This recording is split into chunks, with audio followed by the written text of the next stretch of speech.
Good morning, everybody. I'd like to go ahead and get started.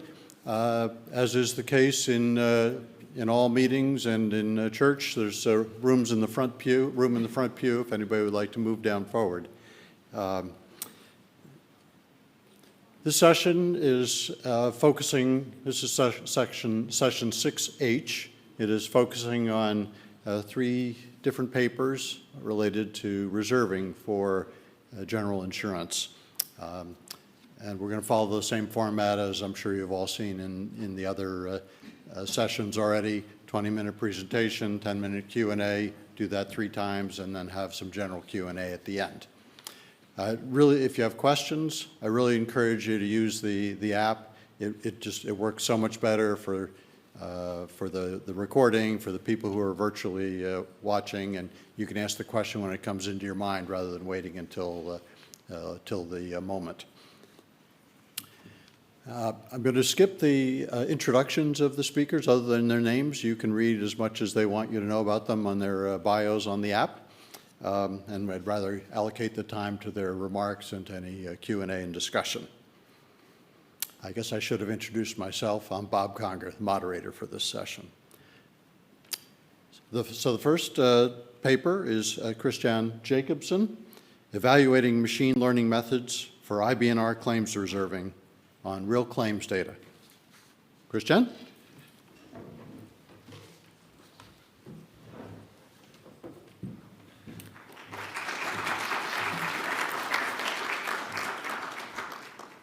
Yes, let me just check that this is working.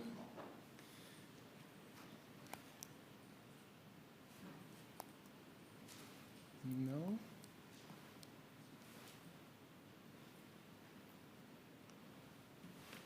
Oh, there we go.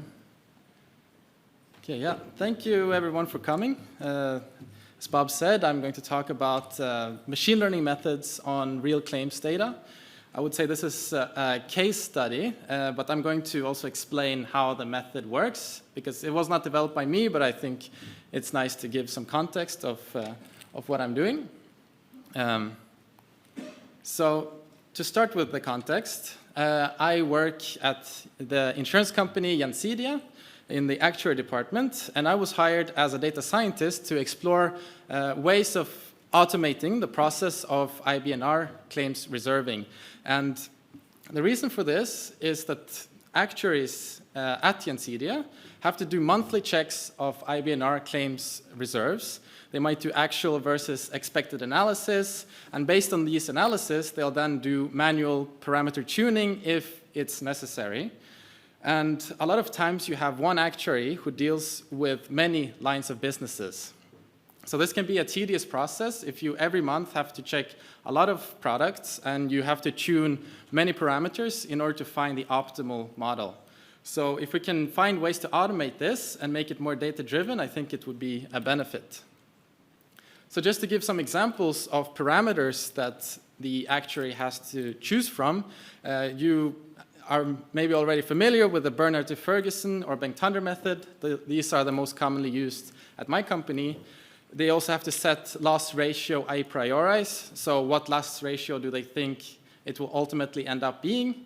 And for some products, this is also a monthly parameter. So you have to have seasonal effects here. So you have to set these a priori for every single month. So there are quite a lot of parameters to choose from. Also, like how big do you want your loss development triangle to be when calculating these reserves, and whether you want to drop some of the extreme loss development factors. So to make it easier to choose the optimal set of parameters, Cesar Balona and Ronald Richman developed a method inspired by machine learning in order to choose the best ones. And so they basically did a method of doing k-fold cross-validation on triangles. And my contribution is very simply to extend this to handle monthly data. It's a little bit more tedious than it sounds, and I'll explain why. So there are 2 problems that might occur when trying to use these methods.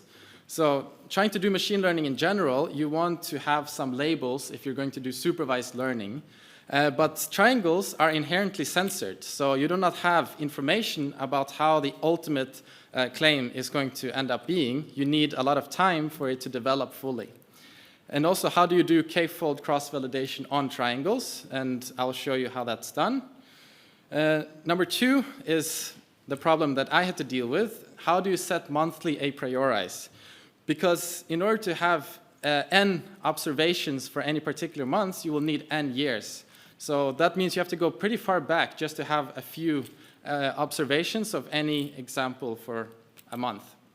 And that also discards recent experience. So the earliest experience you'll look at is then 1 year backwards. But we, as actuaries, know that a lot of times the most recent experience is the most relevant for the claims and how they will develop. So here is a cumulative claims amount triangle where you see why it is censored. So you have origin periods going up to k and development periods going up to k. And what we are interested in is estimating the gray box here. So that will be the ultimate claims for every single month. In our case, this can also be, of course, at a different granularity. It can be a quarterly data, it can be yearly data. But in our case, it's monthly. So you want to make good estimates here. But then the question is, how do you do machine learning when it takes so long in order to get the final ultimate claims amount? Well, the trick that Cesar Balona and Ronald Richman came up with was to pretend that you don't have access to the latest diagonal of your triangle, and you only consider experience up to that and nothing else. So then you have labels for that, and you can make estimates for the next diagonal, and then take the difference between the estimates for the diagonal and what they actually are. So this is probably familiar to you as the actual versus expected result for diagonal k. And you can do this for all origin periods. There is also something called the claims development result, and this is an alternative way of looking at how estimates are performing. So in this case, you only look at the difference between the consecutive estimates. So at diagonal k and at k minus 1, and you take the difference between these two ultimate estimates, and you see what that ends up being. But again, we have I here indicating that this is for one particular origin period, but of course you can consider all of them. So that's what we do when we define the loss function. So when you want to do any form of machine learning, you want to minimize loss functions. So here we define two based on the two results that I showed, the actual versus expected result and the CDR result. And so what you do here is that you take a weighted average of the square, and this should be, a square difference between the actual versus expected result and 0, so that's why it's only a square here, and you take the square root. So this is a form of weighted root mean square error, which is a familiar metric in machine learning. And then you do this for not only diagonal k, but you go backwards until capital K. In our case, we did it for 13, so it's 13-fold cross-validation. And then you see what the score is across those 13 diagonals, and you take the mean to get some estimate of how these parameters are performing. So that was, in short, the method that was developed by Balona and Richman. Now, the data that I had access to at Gjensidige is very big. I have, I think, data going back to 2000, but there exists even more, but I thought that was sufficient. But the valuation periods that I'll be considering are from January 2015 to December 2018. And we're going to make predictions 1 year at a time. And this is going to be on a rolling window basis. So you look at, if you're in January 2015, then you look at predictions for all of 2014. And we limit it to 1 year because the first few development periods are the most interesting and where you have the biggest IBNR reserves. We're going to consider two lines of businesses. First one is auto collision, and it is a relatively short-tailed product. So in that case, the original authors recommend using the AVE score. And for homeowners, it's another product we're going to consider. It's a bit longer tailed, so there we're going to use the CDR score. And the reason why the CDR score is recommended for longer tailed is because you can look at it as a penalized or regularized version of the AVE score. So for those familiar with machine learning techniques, you often do this to kind of have some stability in your estimates. And in this case, you want the IBNR reserves not to differ too much from one diagonal to the next. So you want some stability there. And then we're going to compare how, when we minimize these metrics, the AVE and the CDR score, how it actually performs with the ultimate estimates. So we're going to do the root mean squared error of ultimate estimates as observed in January 2023. That's why I limited the data to December 2018 in order to have enough development periods for us to know what the ultimate is going to be. So a minimum of 4 years of development. So this is the parameter search space where we're going to look for parameters. We're going to do 500 iterations of random search per evaluation period.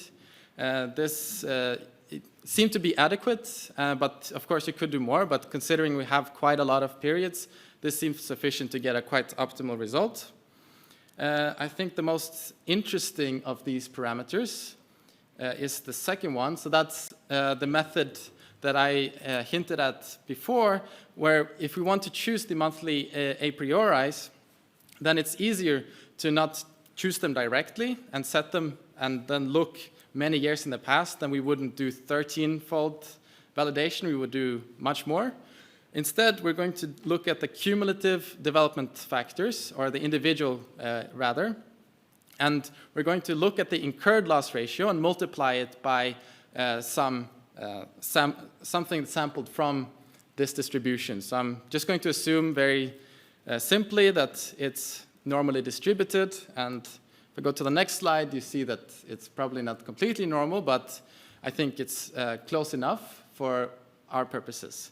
So here in green we have the auto collision product, and in orange is the homeowners. I think also here you can see that as the development periods increase, that the auto product gets narrower more quickly than the homeowners, indicating that it is shorter tailed as it approaches 1. So now to the results. Here we start with auto collision. So in the green striped line are the historical estimates as they were done by an actuary at the time. So at January 2015, what did the actuary actually set as the IBNR reserves? And we compare it to when we minimize the AVE score, which we chose for the auto collision product. And it's hard to say right away which one is better overall. And I can just mention that we're here taking the mean. So for every valuation period, recall that we're making 12 predictions, but we're taking the mean for each valuation, and that's what's plotted here. But yeah, you still see that there are some places, like in the beginning of 2015, there's a huge gap between the historical estimates and when we minimize the AVE score. And I can mention that this is in Norwegian crowns. And a Norwegian crown, or $1 is approximately 11 Norwegian crowns. But I think what's important is to see the relative numbers here and how they perform against each other. So we have here a very good period for the machine learning method, but then we have the complete opposite, where it spikes and it gets really wild compared to the historical estimates. And I was thinking of zooming in on some of those periods, so starting with January 2015, where it did perform really well. So here we have a box plot of the distribution of all errors for the ultimate estimates. And so there are 500 here in this, like we did 500 random searches of parameters, and they're all here plotted as a box plot. And the red one is, again, when we minimize the AVE score, this is the model chosen, and we're happy to see that it does outperform the majority of all the other parameters that we tried. And it also outperforms the historical estimates by quite a bit, where they are not doing so well. I also included here a basic chain ladder model without setting any parameters or caring too much, just as a baseline to compare it to against. So we're also outperforming that. Here is the a prioris. So the search space is here in gray, and we have the mean and standard deviation for the search space. So we're looking at the monthly loss ratio ultimate a prioris at January 2015, and you can see how the method selected the different a prioris. So in green, we have the actual loss ratios as they look in 2023. So we want the red here to be as close as possible to the green line if it's actually a good estimate of the loss ratios. And then we had, at the turn of 2018, very strange behavior from this method. You see that the historical estimate is actually above the median. So there are like examples of parameters that would have outperformed the historical estimate, but still the method somehow, when minimizing the AVE score, it chose one of the worst. And the only explanation I could come up with looking at the data is that there's a change in the development pattern around this period. So then you get almost an inverse of what you want. So you get the worst model instead of the best. I still don't know why it completely switches, but yeah, apparently it does. And we can also see here that the search space is quite far outside of the actual historical, or the actual loss ratio as it is observed today. So, but even then, the red points are far away in the search space as well. So it could have been even closer, but somehow it wanted to get as far away from the actual one as possible. Now moving on to the homeowners product. Here again, I would say it's hard to say. It switches almost every other month which method is better, whether it's the historical or the one minimizing the CDR score. But there are also examples, again, of this weird phenomena where, yes, we have months that are good, and the difference is big between the historical and the CDR score, but there are also other times it's not as good. So here is a plot of the actual versus expected of IBNR estimates. So we can see that for September 2016, where the difference is quite big between the historical and the machine learning method, then the actual versus expected result is quite good for August, which is the most important month in this case, because the first estimates are always the, well, when you have the least number of development periods, that's when you usually have the most IBNR, so that will matter the most when it comes to the errors. But still, you see that for for July, it gets outperformed by the historical. But since it's shorter and there's less reserves here, it matters less. But we can see this in the selected a prioris, that it matches really well with the actual loss ratios, and it captures it well, while July doesn't do as well. And maybe if we had done more iterations, we would be able to both get this well and July, but in this case we did not. So I'll come back to ways of maybe optimizing the searching method. But here in November, this weird phenomena again where we completely reverse which model gets chosen, and then it goes back again. So it's just for a period of time where the development period pattern looks a bit different, but then it becomes good again somehow. So here we also see that the selected a prioris aren't doing so well. So I said earlier that it was hard to see just from the plot which one was better. So I here have a table where we take the mean across all the valuation periods, and we also compare it against the basic chain ladder model to see which performs the best for both the auto collision product and the homeowners. So for auto collision, we see that chain ladder is the worst, and then it's followed by AVE score, and then the best one are the historical estimates. But I would say that the ML method did pretty well, considering that this was completely automatic. There was no intervention from my side. So I would say it's pretty close to the one done by Actuaries. And then we have the homeowners product, where chain ladder somehow did best. I think there are some outliers that maybe make it do so well, but still, we have that the ML method now outperforms the historical estimates by the actuary. And the difference here is more significant than we see for the other product, which I think makes it promising for further research, because I think there are still a lot that can be done.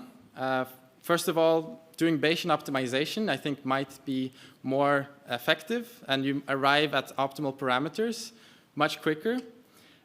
Also, introducing more parameters would be helpful, because the parameters that are available to the actuary are bigger than that I provided to the ML method. So extending this to handle more parameters, I think, might prove it perform even better. Also, looking at quarterly data might address the development pattern problem. And finally, finding different applications. So I've heard from different departments that this could be interesting to also apply for validation of estimates done by actuaries. So with that, I thank you very much.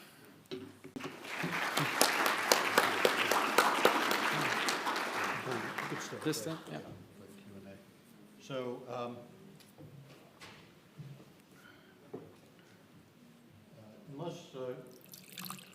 unless Kristian, you would like to handle some questions about Brazilian pensions, I'm going to need a little help with the iPad, because I'm still on the page from the prior session, I think.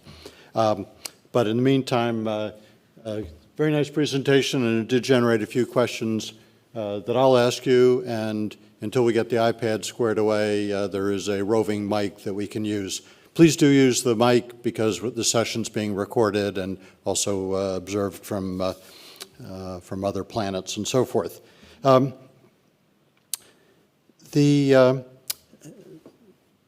based on having done this and your observations about how efficient it was, which it was more than pushing a button, you put a lot of time and energy into this, and the results and so forth, are you about to recommend to management that this is a let's go ahead, forget about this forever, or stay tuned, we need to do more work? Where are you on that? Yeah, good question. Definitely like something that we're working on now, and I'm in the works of productionizing it somehow, not doing estimates all by itself, but rather, I think, as a tool for the actuaries, that they can have some alternative opinion on their estimates. But I think, yeah, if there is potential here to also automate it for certain products that might be less important, where there are small estimates, and instead of having the actuary go in and check all the small ones, you can rather make them focus on the more important lines of businesses, for example. Well, I'm intrigued actually by your notion of using it first as another point of reference, so that they can then maybe focus on situations where their estimate is much different than the model, right, and interrogate those. Definitely, yeah. Okay. Do we have any questions from the audience? Here's one back here. Let's get the microphone over there.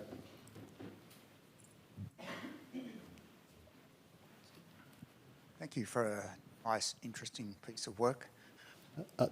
We're not hearing you. You either have to hold it closer, or there's a little button that you can turn on, maybe. It's on. Good. You hear me now? Yes. Thank you for a nice, interesting piece of work.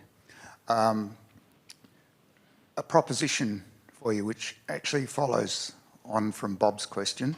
A proposition, and I ask whether you agree or disagree with this. I thought you were slightly modest when you went through your results, and you generally commented, well, sometimes the historical estimates win, sometimes they lose. It's about all square. But if that's the case, then my proposition is that the machine learning is the winner because it does about as well, but with a whole lot less effort and cost. And when you're dealing with monthly reserving, it's very much about efficiency and cost. Agree or disagree? Yeah, I think that's a good point, and that's kind of like the reason that I got hired in the first place is because my manager saw the potential here to try out new methods, because it was taking up a lot of the time of the actuaries, and in that they couldn't focus on other projects that they could work on. And so I think she's very excited to be able to use this as a tool, either directly and make the estimates using these methods, or just in aiding them. But yeah. Thank you. So we got the technology on our side now. Okay. So let's see. Is there a component of this where a human can get involved to supplement the process to improve prediction outputs? Yes, I think when defining the search space, you can be very deliberate about which parameters you're going to look at. If you know that the loss ratio should be between this interval, there's no point in searching beyond that, and you can limit it, and it will find a better set of parameters much quicker as well, I think. So I think in that step of the process, you can definitely have some impact on how fast you get the model, but also how well it does. Another question? Two questions. One is, did you consider using external factors into the model, like external data? The reason why I say it is I've looked at portfolios in the home insurance space particularly, and it really, in Australia, when it rains, like if it rains at the start of the month, you're going to get a lot more claims notified within the month. If it happens at the end of the month, you're not going to get as many. So all these models rely on sort of, I suppose, averaging. So if you brought another data set in, it might help improve that. Yeah, so, and the second question was... Actually, let's ask, it works better if we answer one at a time, if that's okay.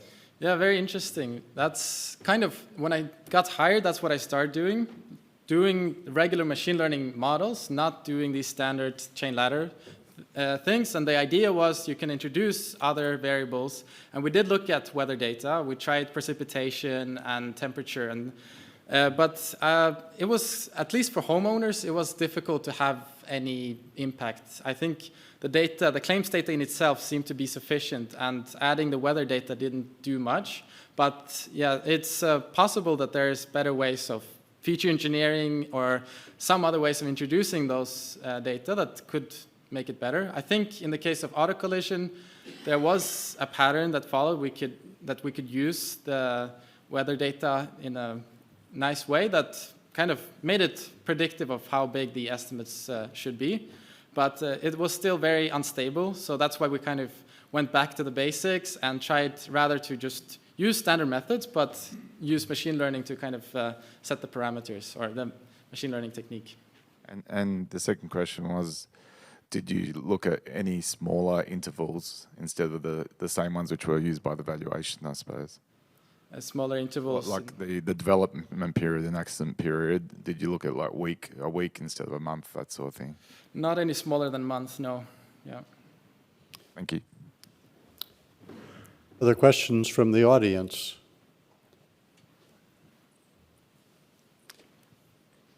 I thought it was interesting, and again, maybe illustrative of how this might be used by the actuaries, that you went back and really drilled in on the places where you were getting very different results from what the actuaries had gotten traditionally. If you were doing this in real life, real time,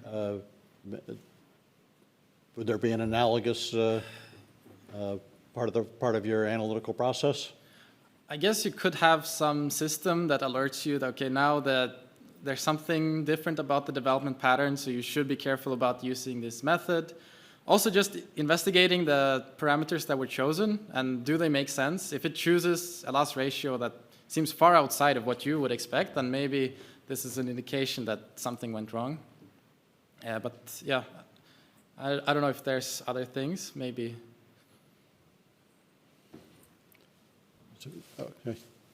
Yeah, just a question, Brett Ward from Insurance Australia Group.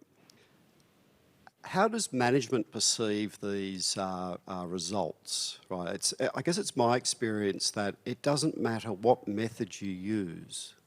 Line management always consider it a starting point from which to augment based on a whole range of factors, like whether Bob, your best assessor, has COVID or not, and things along those lines. So do you feel management are ready to give way to these sorts of results, or do they still want to tinker regardless of what method you use? Oh. You end up with the same answer anyway. It's a good question, but it seems like, at least from the management that I've talked to, that they are very excited about this, trying it out, and of course not fully productionizing it right away, but seeing how it performs. I think, yeah, definitely there's excitement about that. But as you mentioned, there's a lot of judgment and information that the actuary has that just isn't included in this simple triangle. So I think you'll always need actuaries to at least overlook the process. If one more question on the app, and I think this will be, we only have time for this question, but it's actually related to that one, so it fits nicely. The black box properties of machine learning methods can make changes in the estimates hard to explain compared to, for instance, when the BF method, when you're using the BF method. Have you found that challenge of explaining what you're doing and your results to be a problem, or is it easy to explain the results for managers and other departments? I think it's more of a problem if you're using black box models, but here we are just simply using the standard methods, but rather having an automatic way of choosing the parameters. So I don't think you lose the explainability, you just have to check that the parameters make sense. But definitely when we tried out other models like XGBoost or neural networks, then you do face these issues where how do you explain the results? Does the estimate make sense? So yeah, that's definitely an issue, and that's why we would rather use these traditional methods where we have the chance of actually using it in production and be able to explain it to regulators. Very good. Right. So please join me in thanking Kristian for a Thank you.